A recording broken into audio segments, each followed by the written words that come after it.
Assalamualaikum warahmatullahi wabarakatuh.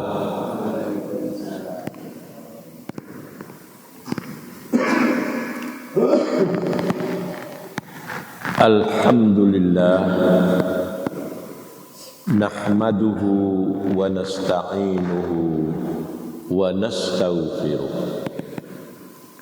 Wa na'udzu billahi min syururi anfusina wa sayyiati a'malina.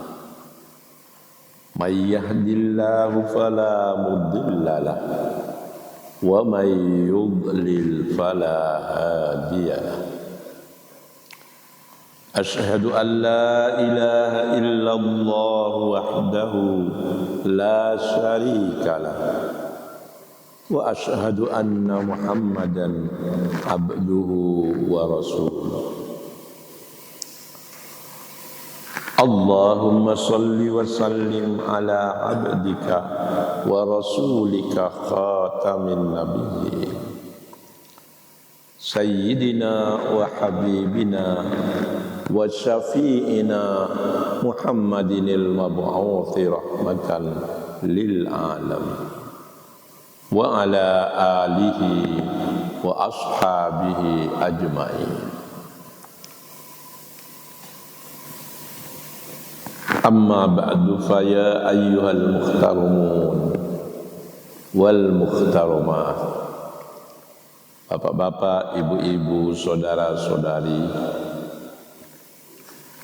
jamaah subuh Masjid Al-Mukhlasin yang dimuliakan Allah. Pada pagi hari ini saya akan menyampaikan materi terakhir yang berkaitan dengan politik di tahun politik ini. InsyaAllah dalam pertemuan selanjutnya kita akan beralih kepada yang lain. Mengingat sebulan lagi kita akan benar-benar memasuki hari di mana kita harus menentukan pilihan kita masing-masing. Maka perlu petunjuk agama dalam hal ini. Untuk itu tema pertemuan kita pada pagi hari ini adalah memilih dalam pemilu antara hak dan kewajiban. Memilih dalam pemilu dalam kurung antara hak dan kewajiban kurung tutup. Tema ini mengandung dua kemungkinan pembahasan. Pertama ialah tentang hukumnya memilih dalam pemilu itu. Apakah itu memilih presiden dan wakil presiden, memilih anggota legislatif, DPR, DPRD provinsi, DPRD tingkat kabupaten dan kota, memilih anggota Dewan Perwakilan Daerah, termasuk juga nanti akan ada pemilihan kepala daerah itu sendiri. Bagaimana hukumnya memilih itu? Wajibkah atau itu sekedar hak? Kalau itu sekedar hak, berarti orang bisa menggunakan haknya, tapi juga bisa untuk tidak menggunakan haknya. Tapi kalau itu kewajiban, maka tidak boleh tidak. Kita, rakyat Indonesia ini wajib memilih dalam pemilu nanti. Ini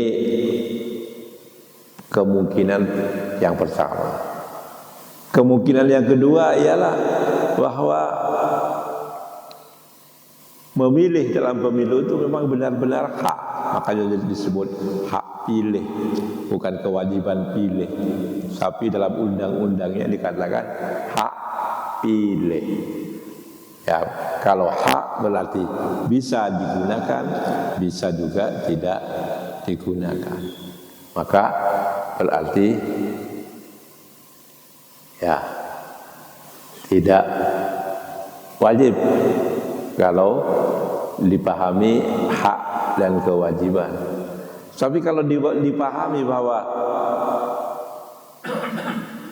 pemilu itu memang hak, ya toh? Tapi apakah hak itu bisa digunakan semau kita, ataukah ada rambu-rambu, pedoman-pedoman yang perlu kita perhatikan dalam memanfaatkan hak kita itu, menggunakan hak kita itu. Ini dua kemungkinan pembahasan. Kalau yang pertama, apakah memilih dalam pemilu itu hak atau kewajiban? Jawabannya oleh Majelis Ulama Indonesia Pusat adalah wajib. Wajib bagi setiap warga negara untuk memilih dalam pemilu nanti. Entah memilih presiden, wakil presiden, memilih anggota legislatif sebagai wakil rakyat dan lain sebagainya. Wajib, kata Majelis Ulama Indonesia. Cuma masalahnya dalam Islam hukum wajib itu ada dua macam, ditinjau dari segi siapa yang dibebani kewajiban itu. Ada dua macam. Yang satu disebut wajib ain atau fardu ain. Yang satu adalah wajib atau fardu kifayah. Kalau itu wajib ain, maka setiap orang ya berkewajiban memilih. Sama dengan kita wajib ain hukumnya untuk melaksanakan ibadah sholat, ibadah puasa. Itu kewajibannya itu wajib ain, wajib yang dibebankan kepada setiap orang. Ataukah kewajiban itu bukan wajib ain, tapi wajib kifayah? Maksudnya wajib hanya untuk wajib secara komunitas. Dalam arti kalau sudah ada yang melaksanakan kewajiban itu, dan dengan pelaksanaan kewajiban itu tercipta sebuah pemerintahan, sebuah lembaga perwakilan rakyat, maka gugurlah kewajiban itu dari yang lain. Itu kalau wajib kifayah dikerjakan oleh sebagian orang sudah mencukupi, maka tidak wajib bagi yang lain, itu wajib kifayah. Nah, di sini kalau saya lebih cenderung wajibnya itu wajib kifayah, bukan wajib ain bagi setiap orang. Tapi tidak boleh orang untuk mengkampanyekan sikap boikot atau golput, karena itu bisa berakibat menggagalkan pemilu, sehingga pemilu tidak mampu, tidak bisa menciptakan sebuah pemerintahan yang baik dan normal serta stabil. Jadi dari segi wajibnya kita setuju, cuma wajibnya itu adalah wajib ain atau wajib kifayah. Saya pribadi menganggap wajib kifayah, sehingga bagi orang yang tidak memilih karena sesuatu dan lain hal, termasuk karena pertimbangan bahwa di antara calon legislatif yang ada di dapilnya itu tidak ada yang ideal menurut dia. Kalau dia tidak memilih, tidak berdosa baginya.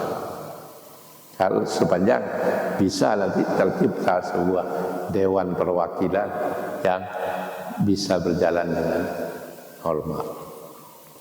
Nah, untuk yang kedua, untuk apa yang kita sebut tadi,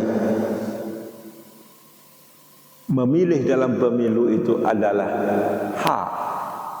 Maka dalam Islam ada suatu kaidah, kullu haqqin yuqabiluhu wajibun. Setiap hak itu diimbangi oleh kewajiban. Jadi orang tidak boleh menggunakan haknya itu secara ugalan, secara ngawur. Ini kan hak saya untuk memilih si A, si B, si C, si D, dan lain sebagainya. Maka dia gunakan haknya untuk memilih itu secara sembrono. Itu bukan sikap yang dibenarkan oleh agama. Kita memilih itu haruslah atas dasar pertimbangan yang matang, pertimbangan yang rasional, pertimbangan yang agamis, dan sebagainya.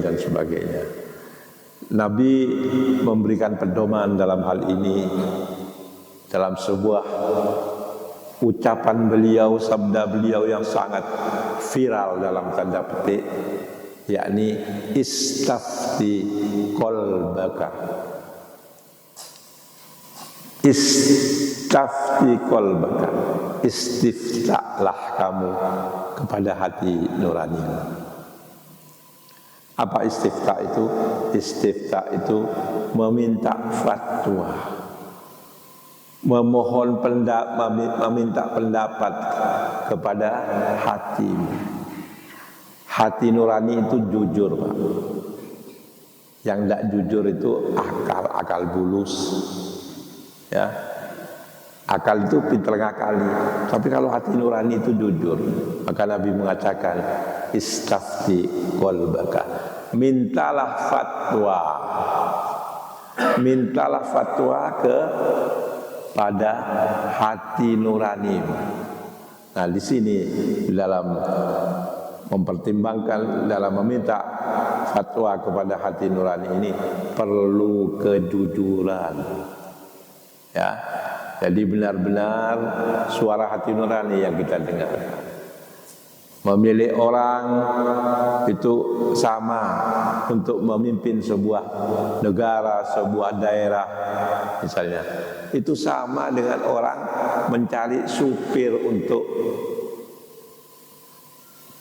mengemudi kendaraan kita. Jangankan untuk jarak yang jauh sampai keluar provinsi, di dalam kota saja kita berusaha untuk mencari sopir atau driver yang benar-benar meyakinkan kita bahwa dia akan membawa keselamatan diri kita. Masa bapak ibu akan memilih driver yang ugal-ugalan, ya, yang sebentar-sebentar main gas, mulai mendadak, ya, nyalip dari sebelah kiri misalnya, ya. Saya kira kita sepakat, kita akan mencari driver atau sopir yang benar-benar meyakinkan kita bahwa sopir ini akan membawa kita kepada tujuan kita dengan selamat, aman, tanpa rasa was-was dan lain sebagainya. Untuk itulah diperlukan misalnya dalam Islam itu kriteria dalam mencari pemimpin itu adalah masalah solahiyah, masalah kepatutan, kepantasan, alias kemampuan. Maka dalam Islam dikenal prinsip dalam memilih pemimpin itu adalah ikhtiyarul aslah fal aslah, memilih orang yang paling aslah, paling patut, paling pantas, paling layak. paling baik di antara yang ada. Baru kalau itu tidak ada, baru yang grade atau peringkat di bawahnya. Kalau tidak dapat yang nilai 10, ya yang nilai 9 tidak apa-apa.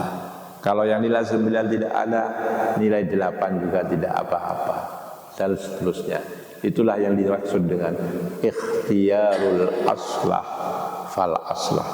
Memilih yang paling layak, paling patut, baru kemudian yang di bawahnya.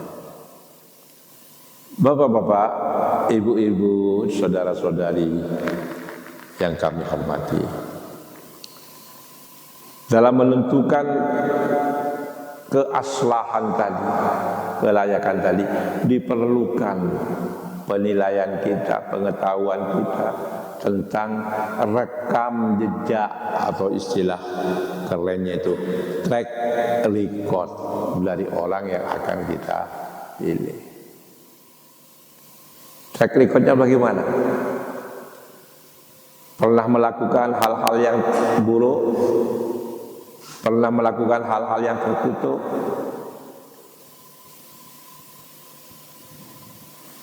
Kalau tidak, ya kita pilih. Kemudian juga dari segi keagamaannya harus kita lihat, ya, mana kira-kira yang lebih terjamin integritas keagamaannya. Itu hal-hal yang perlu diperhatikan dalam menentukan pilihan nanti.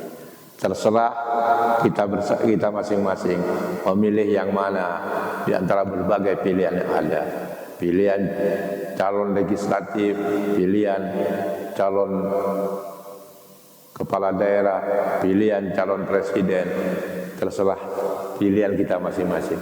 Yang penting kita minta pendapat pada hati nurani kita, bukan karena kita diiming-imingi fasilitas bantuan.